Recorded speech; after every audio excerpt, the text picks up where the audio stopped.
जय हिंद। प्रगति क्लासेस में आप लोगों का स्वागत है। चलिए देखते हैं आज मौलिक अधिकार या फंडामेंटल राइट्स, है ना।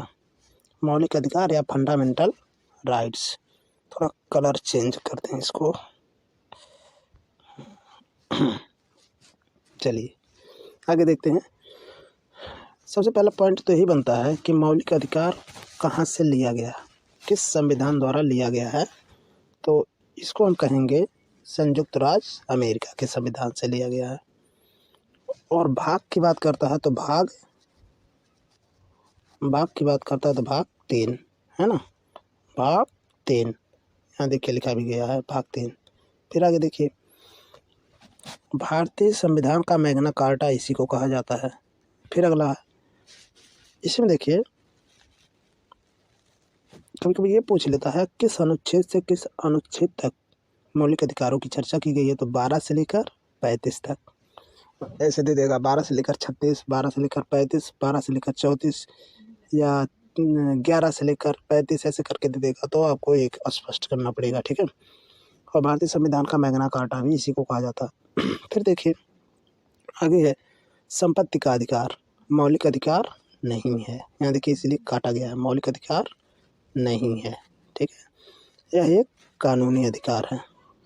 फिर आगे 44वें संविधान संशोधन द्वारा, है ना, 1978 में संपत्ति के अधिकार को हटाकर मौलिक अधिकार से अनुच्छेद 300A में रख दिया गया, जिसे एक कानूनिक या विधिक अधिकार बना दिया गया है ना। तो आगे चलिए देखते हैं। मौलिक अधिकारों का जो वर्गीकरण है इस तरह किया गया है। समता का अधिकार ये है आपका अनुच्छेद 14 से लेकर 18। Most important, very very important है, ये बहुत बार आया क्वेश्चन। और इसमें तमाम सारे ऐसे पॉइंट हैं जो बहुत बार पूछे गए हैं। जैसे तो हो ही गया 14 से लेकर 18 तक समता। इसमें पूछ लेता है अस्पृश्यता का अंत 17 है, उपाधियों का अंत 18 है ना। तो इस तरह से महत्वपूर्ण क्वेश्चन कुछ बनते हैं जो पूछ लिए जाते हैं। फिर स्वतंत्रता का अधिकार दूसरा हो गया। स्वतंत्रता का अधिकार दूसरा जो 19 से लेकर 22 तक। शोषण के विरुद्ध अधिकार 23 और 24 में वर्णित है। यानी ये पहला हो गया, ये दूसरा, ये तीसरा और ये वाला ये चौथा हो गया। चौथा धार्मिक स्वतंत्रता का अधिकार 25 से लेकर 28 और ये वाला 5वां हो गया। 5वां संस्कृत और शिक्षा संबंधी अधिकार 29 से लेकर 30 तक, यानी 29-30। फिर आगे है संवैधानिक उपचारों का अधिकार, 6वां हो गया, है ना, 6वां। तो 6 मौलिक अधिकार है मुख्य रूप से। और संवैधानिक अधिकार में 5 अन्य रिटें हैं। मौलिक अधिकार में 5 अन्य रिटें हैं जिनको अभी अंत में बताएंगे। और इसको जो रखा गया है 32 में, 31 से एक गैप है, इतना आप ध्यान रखिएगा, ठीक है। 12 से लेकर जब आप यहाँ देखिए दिया गया 12 से लेकर जब आप 35 तक पढ़ेंगे तो उसमें एक जो है 31 वाला गैप है, वो नहीं है, बाकी सबको आपको लेकर चलना है, ठीक है। हालांकि 32 तक ही मुख्य रूप से पढ़ना है। इसके बाद जो कुछ अधिकार हैं सैनिकों उनको के परिप्रेक्ष्य में जो छीने जा सकते हैं, सारी चीज़ें हैं, तो उसको भी हम कभी बता देंगे। लेकिन आज मौके पर 32 तक ही आपको देखना है जो ज़्यादातर परीक्षाओं में आते हैं। चलिए आगे देखें।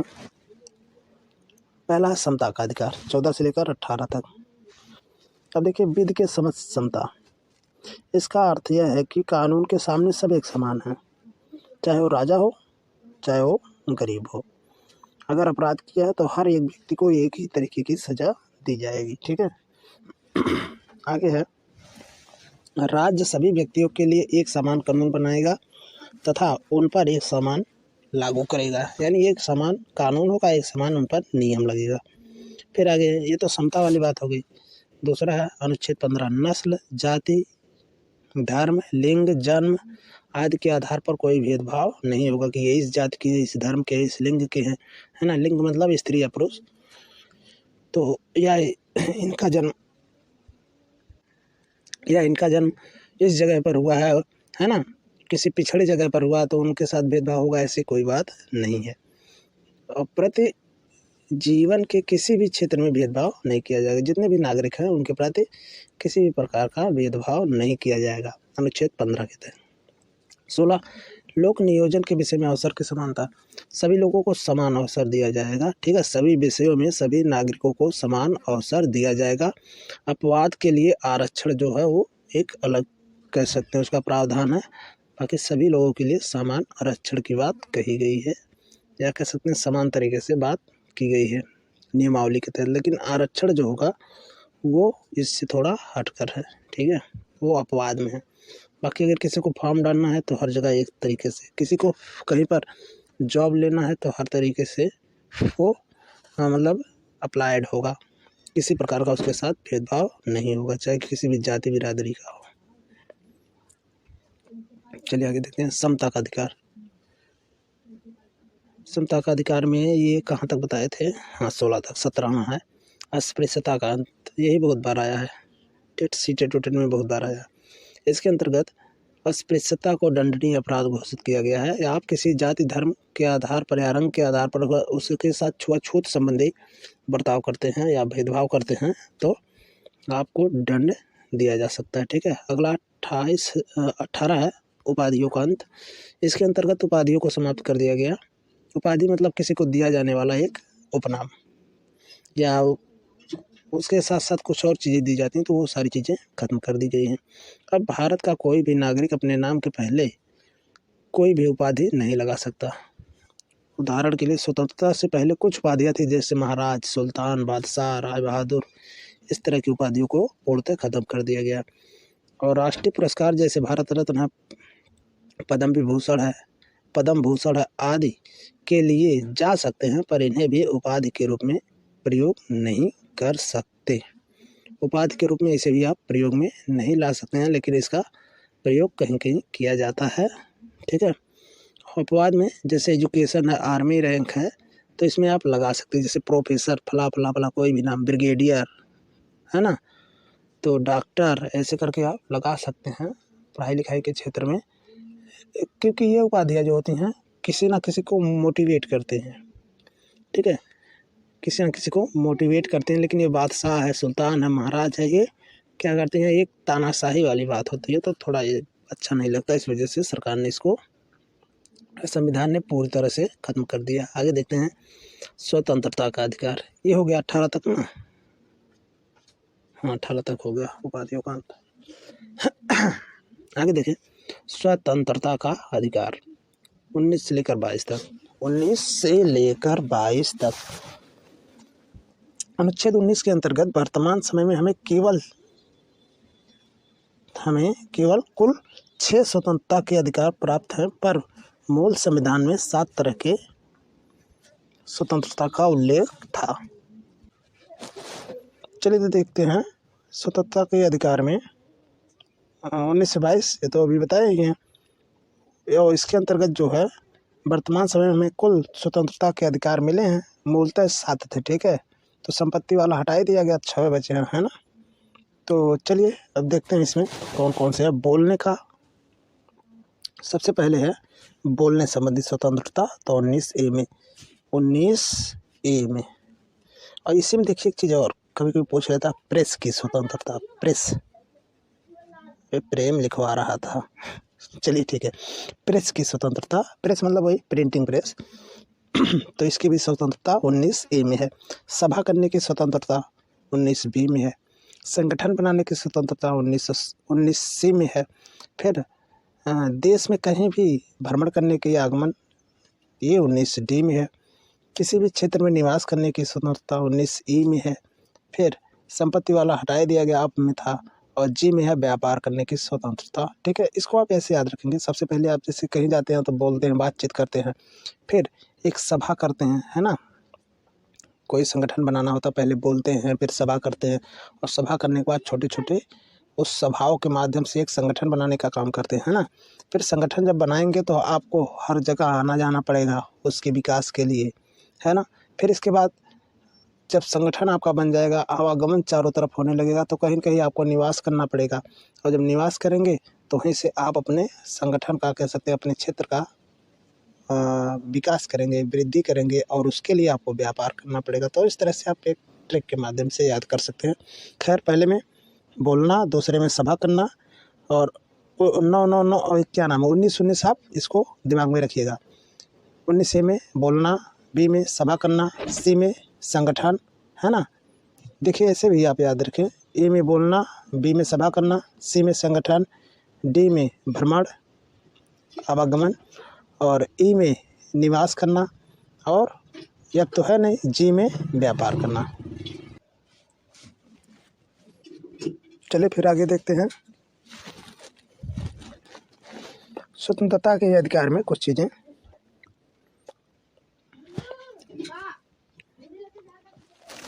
अनुच्छेद 20। अब देखिए अनुच्छेद 20 जो है दोष सिद्धि के संबंध में संरक्षण की बात कही गई है। इसके अंतर्गत 3 प्रकार की स्वतंत्रता का वर्णन है। नंबर 1, अपराध पर एक ही सजा। दूसरा है अपराध करते समय जो कानून बना है उसी के तहत सजा होगा।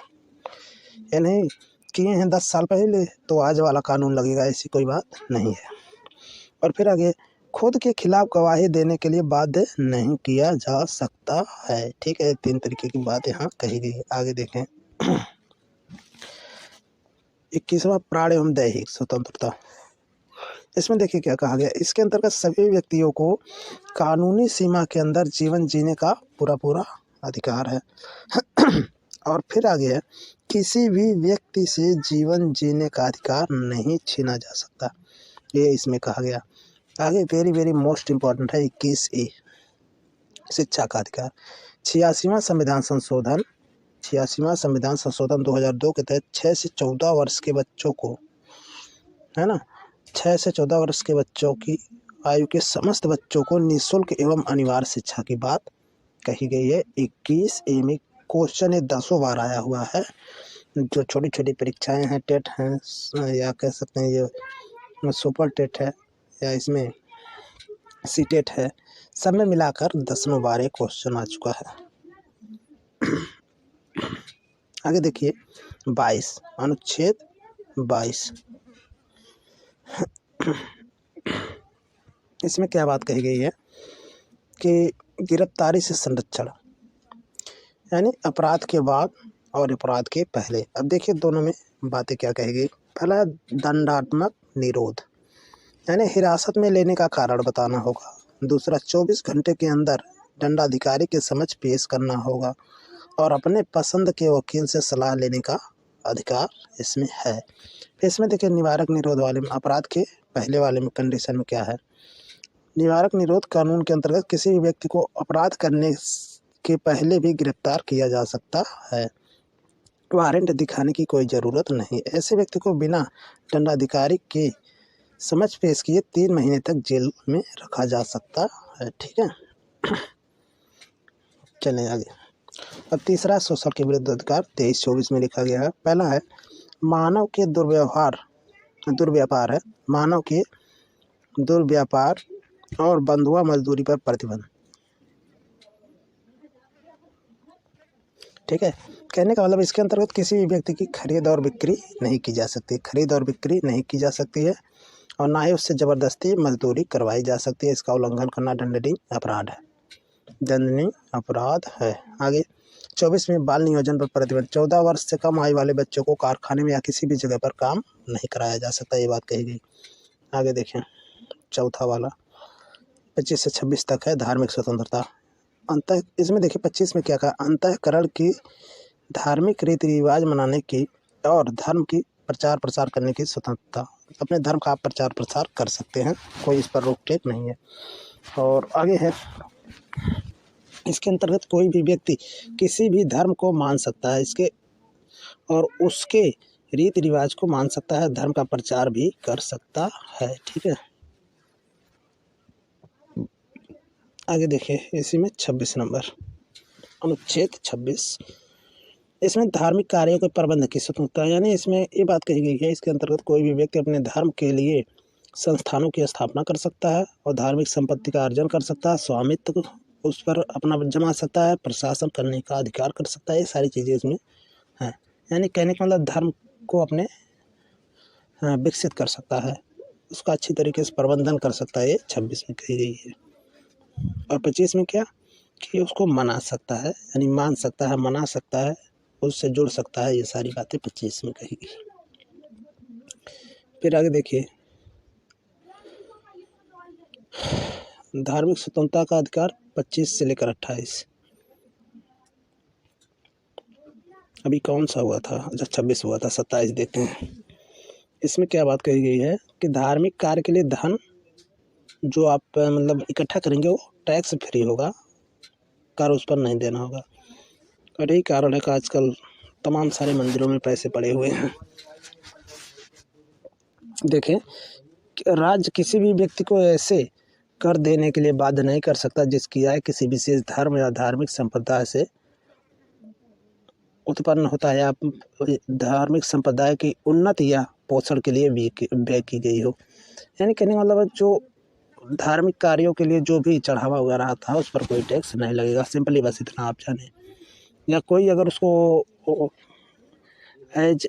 जैसे चढ़ावा देता है ना, कुछ लोग जो है दान में देते हैं बहुत सारा पैसा, तो उस पर कोई टैक्स नहीं लगेगा। ठीक है, आगे चलिए आगे चर्चा करते हैं। मतलब ये तो हो गया धार्मिक कार्य के लिए धन जो भी आप इकट्ठा करेंगे उसमें कोई टैक्स नहीं लगेगा। अगला 28 है, सरकारी खर्च से चलने वाले संस्थान में धार्मिक शिक्षा नहीं दी जाएगी। ठीक है, जैसे प्राइमरी इसमें धार्मिक शिक्षा नहीं दी जाएगी। हालांकि धर्म से संबंधित एक आध दो पाठ रहते हैं, एक आध दो अध्याय रहते हैं, लेकिन वो किसी एक धर्म पर नहीं। अगर होली पढ़ाई जा रही है तो उसके साथ साथ ईद भी पढ़ाया जाएगा, क्रिसमस भी पढ़ाया जाएगा, है ना। तमाम सारे समुदायों को एक में जोड़कर वहाँ पढ़ाया जाता है। फिर आगे देखिए, इसके अंतर्गत सरकारी खर्च से चलने वाली किसी भी शिक्षण संस्थान में कोई धार्मिक शिक्षा नहीं दी जाएगी। और साथ ही साथ यहाँ देखें, नहीं दी जाएगी और अपने विद्यार्थियों को किसी धार्मिक अनुष्ठान में भाग लेने या उसमें धर्म उपदेश देने को ज़बरदस्ती सुनने या फिर कहने के लिए बाध्य नहीं किया जाएगा। ठीक है, कोई भी धार्मिक उपदेश हो रहा है उसमें ना तो आपको सुनने के लिए बाध्य किया जा सकता है, ना तो आपको कहने के लिए बाध्य किया जा सकता है। यानी किसी भी प्रकार का आपके साथ जोर जबरदस्ती नहीं होगा। ठीक है, आगे देखें 5वां है संस्कृति एवं शिक्षा संबंधी अधिकार। अनुच्छेद 29 और 30 में रखा गया। हालांकि 29 बहुत इंपॉर्टेंट है, यह आया था जूनियर एडेड में भी और विभिन्न परीक्षाओं में बार बार आया है क्वेश्चन। 29 के अंतर्गत देखिए क्या रखा गया है इसमें, अल्पसंख्यक वर्गों के हितों का संरक्षण किया जाए। जितने भी अल्पसंख्यक समुदाय के लोग हैं उनके हितों का संरक्षण किया जाए, इसमें ये बात कही गई। इसके अंतर्गत कोई भी अल्पसंख्यक वर्ग अपनी भाषा, लिपि, संस्कृति को सुरक्षित रख सकता है और केवल भाषा, जाति, धर्म के आधार पर उसे किसी भी शैक्षणिक संस्था में प्रवेश करने से नहीं रोका जा सकता। ठीक है, यानी कोई नहीं रोक सकता। किसी भी शिक्षण संस्थान में वो जाकर पढ़ सकता है, लिख सकता है या कुछ भी कर सकता है। कुछ भी करने का मतलब ये नहीं ले जाकर बम फोड़ दे, है ना। मतलब शिक्षण से संबंधित कोई भी डिग्री, कोई भी कार्य, कोई भी एक्टिविटी को कर सकता है। आगे है अनुच्छेद 30, अल्पसंख्यक वर्गों को अपनी शिक्षा, संस्कृत और शिक्षण संस्थाओं की स्थापना ये सब करने के लिए पूरा इसमें छूट दिया गया है ना। अल्पसंख्यक वर्गों को अपने शिक्षा संस्थानों की स्थापना, प्रशासन करने का पूरा अधिकार होगा। ठीक है, और आगे कोई भी अल्पसंख्यक वर्ग अपनी पसंद की शैक्षणिक संस्था चला सकता है और उसे सरकार से अनुदान देने में किसी तरह का भेदभाव नहीं किया जाएगा। जैसे मदरसा होता है, संस्कृत विद्यालय होते हैं, तो इस तरह से इसमें कोई भी अपने हिसाब से ये विद्यालय चलवा सकता है और सरकार इसमें कुछ ना कुछ सहयोग देने का प्रयास करती है। आगे संवैधानिक उपचारों का अधिकार। ये देखिए इस अधिकार में क्या है, संवैधानिक उपचारों के अधिकार को डॉक्टर BR अम्बेडकर ने हृदय या आत्मा कहकर पुकारा है। Heart and soul of Indian constitution, अनुच्छेद 32। इसे मूल अधिकारों का संरक्षक भी कहा जाता है, क्योंकि अगर आपके मौलिक अधिकारों का हनन होता है तो आप सीधा सुप्रीम कोर्ट जा सकते हैं। और सुप्रीम कोर्ट व्यक्ति के मूल अधिकारों को सुरक्षित रखने के लिए 5 प्रकार की, इतना ध्यान रखिएगा, 5 प्रकार की रिटें जारी करता है। 5 प्रकार की रिटें जारी करता है। नंबर 1 बंदी प्रत्यक्षीकरण, नंबर 2 परमादेश, नंबर 3 अधिकार परीक्षा, नंबर 4 प्रतिषेध और नंबर 5 उत्प्रेषण। तो चलिए इसको डिटेल में पढ़ लेते हैं। बंदी प्रत्यक्षीकरण, बंदी प्रत्यक्षीकरण, इसमें देखिए क्या होता है कि जब कोई व्यक्ति को या किसी व्यक्ति को यह लगता है कि उसे अवैध रूप से जेल में रखा गया, तब वह सुप्रीम कोर्ट हिरासत में लेने वाले अधिकारी को आदेश देता है कि वह जेल में रखे गए व्यक्ति को निश्चित स्थान पर और निश्चित समय के अंदर उपस्थित करें, अन्यथा हिरासत में लेने वाले अधिकारी पर कार्रवाई हो जाएगी। यानी कहने का मतलब किसी भी व्यक्ति को आप बिना किसी वजह के अवैध रूप से जेल में नहीं रख सकते हैं। ठीक है। परमादेश, अगला है परमादेश। जब कोई सरकारी अधिकारी अपने सार्वजनिक कर्तव्य का निर्वाह नहीं करता है, तब सुप्रीम कोर्ट उस पर रिट जारी कर सकता है और उसे अपने कर्तव्य का पालन करने का आदेश जारी करता है, अन्यथा उस पर सख्त कार्रवाई कर सकता है ना। जब कोई भी व्यक्ति अपने काम को सही ढंग से नहीं करता है तो उस पर जो आदेश दे देता है, देखिए नाम से ही पता चल रहा है, बंदी प्रत्यक्षीकरण किसी को बंदी बनाना, परमादेश किसी को आदेश देना। जब सही ढंग से काम नहीं करते हैं तो सरकार या कोई भी संस्था हो काम नहीं करती है तो उस पर सुप्रीम कोर्ट आदेश देती है कि आप अपने कार्य का सही ढंग से निर्वहन करें। फिर आगे तीसरा, अधिकार परीक्षा, अधिकार के बारे में पूछना, है ना। यह रिट तब जारी किया जाता है जब कोई व्यक्ति गैर कानूनी तरीके से सरकारी पद पर आसीन हो जाता, बैठ जाता है या सरकारी पद प्राप्त कर लेता है। जैसे कोई प्रिंसिपल है, उसके स्थान पर कोई चपरासी काम करे तो अधिकार परीक्षा इसमें लागू होता है कि आप किस अधिकार से या किस आधार पर आप ये प्रिंसिपल वाला काम कर रहे हैं।